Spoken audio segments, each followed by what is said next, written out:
sometimes the bitter and the sweet arise at the same time and in the same place. And sometimes the location of both your bitterness and your sweetness, becomes the place of your personal transformation. Because the truth is that that's the way life is sometimes. I remember seeing a bumper sticker years ago that said, "Stuff happens."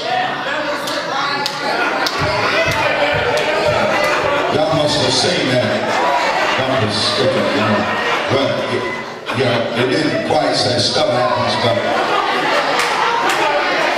that's the sanitized version.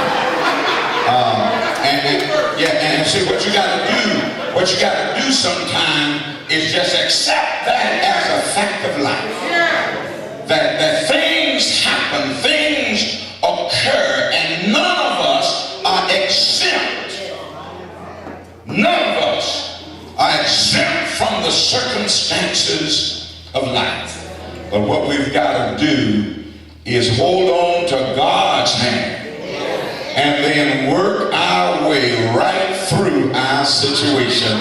Didn't you hear David in Psalm 23 when he says, "Yea, though I walk through the valley of the shadow of death." What he was saying is that the valley has an entrance and an exit.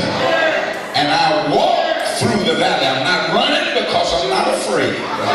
He says, and I'm moving at life's natural pace, and I walk through the valley of the shadow of death. And listen to him, he says, and I'm not afraid. I will fear no evil, because thou, the Lord, is with me. So I thought tonight that this matter of the bitter sweets of life would be a blessing to us. And it begins when the strong man Samson is in another of his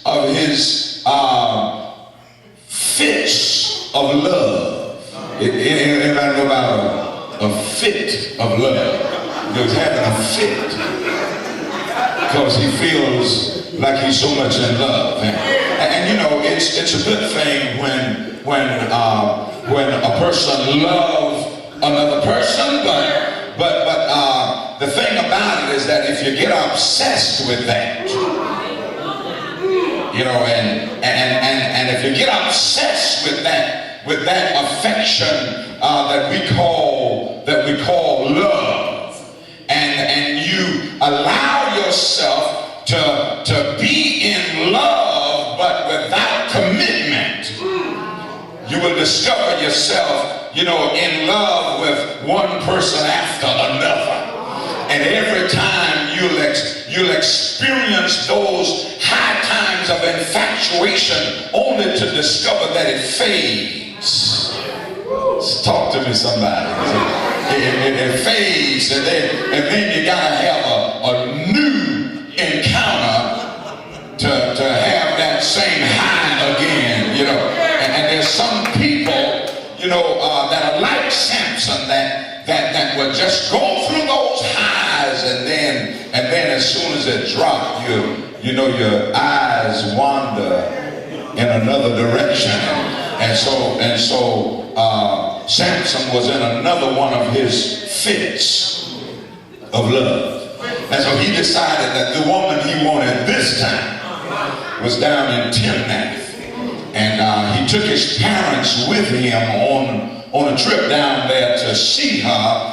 And because he thought that this time, this was it. As if, he hadn't said that before. But, he thought this time this was it. So he wanted his parents to go with him, and they went, they joined him on the trip. And so they were going along, headed to Timnath. And when they got to a certain place by the vineyards of Timnath, his parents were resting.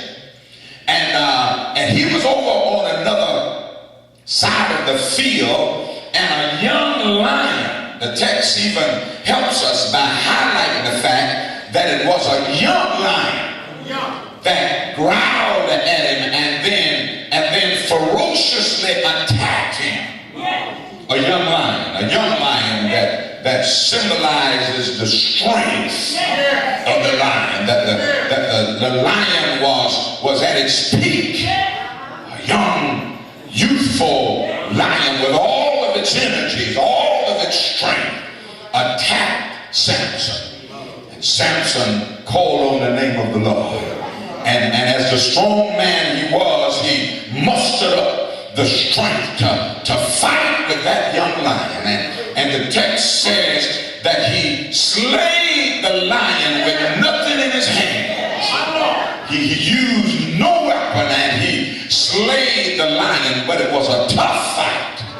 It was a vicious battle. It was a ferocious, a bitter battle. That's what I want you to see. It was a bitter battle. It was bitterness as he wrestled against that young lion. But God gave him the power to slay the lion. So the lion now lays dead. And he leaves and joins his parents and then head on the Timnath, just as they had started. And he never even talks to his parents about what happened over there. He went through bitterness, but he kept his bitterness to himself. Listen to that. He didn't talk about his bitterness. He just dealt with it. He said, I managed it. I handled it. God gave me the strength to get through it. And he didn't bemoan it, and he didn't spend his time complaining about it to his parents and spread